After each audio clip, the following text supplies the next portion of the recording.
Uma reunião secreta, facções em pé de guerra e o futuro da justiça em jogo. Uma fonte alega que o tribunal mais importante do Brasil está vivendo um conflito interno que a gente nunca viu antes. Vamos mergulhar nessa história para entender o que, supostamente, está acontecendo por lá. Então, de acordo com o material que a gente está analisando, tudo teria começado com um encontro. Mas não um encontro qualquer, uma reunião secreta totalmente fora da agenda oficial. E é esse encontro que pode ter sido, sabe, aquele estopim para a crise que estaria rachando o Supremo ao meio. A análise aponta para um dia bem específico, 12 de março. A alegação aqui é pesada.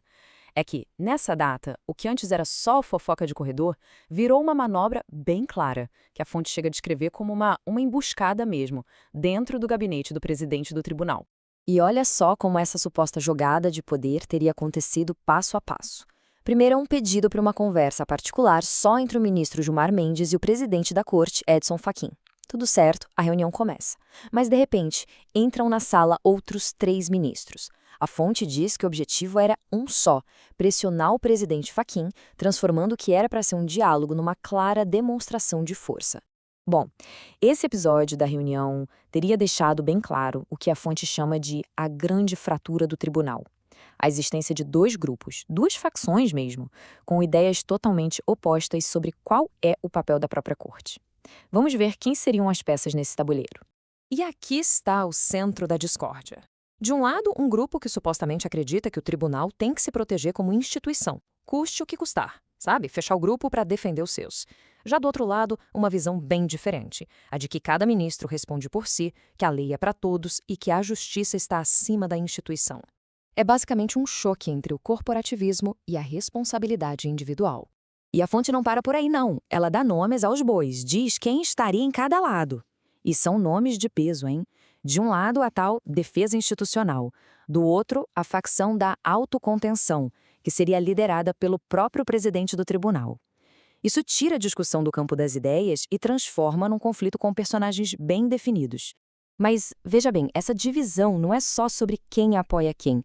No fundo, ela reflete 2 filosofias completamente diferentes sobre o que é a justiça e como o tribunal deveria agir. E a gente vai ver isso nas próprias palavras e alegações que a fonte destaca. O lado da autocontenção tem sua filosofia resumida nessa frase do presidente Fachin. A ideia é simples: para ter justiça, é preciso distanciamento. Para esse grupo, um juiz não pode se meter para proteger um colega, porque a imparcialidade é o valor mais importante de todos. É inegociável. Agora, em total contraste, a outra facção enxergaria a situação como uma batalha.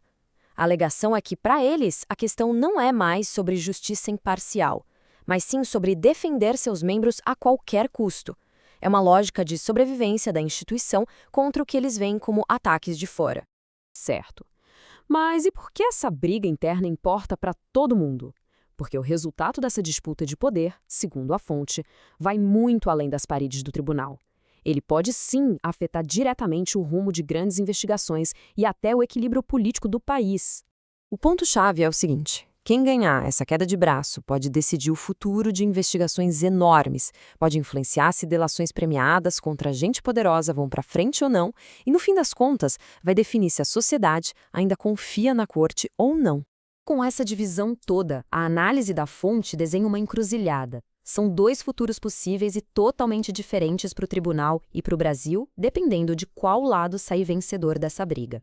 E aqui tem um detalhe bem curioso. O autor da fonte vê os 2 cenários como uma vitória para a própria agenda política dele. Pensa bem, se as investigações forem bloqueadas, isso geraria uma revolta popular que levaria a uma mudança. Se as investigações avançarem e causarem impeachments, a mudança acontece também. Ou seja, para essa fonte, qualquer um dos caminhos levaria a uma reforma do tribunal na marra. No final, a pergunta que não quer calar é essa: o que acontece quando os próprios guardiões da Constituição estão em conflito? Essa divisão interna, como a fonte alega, seria o caminho para uma reforma necessária da justiça? Ou seria o primeiro passo para uma crise institucional muito mais profunda? A resposta para isso pode definir a próxima década da política no Brasil.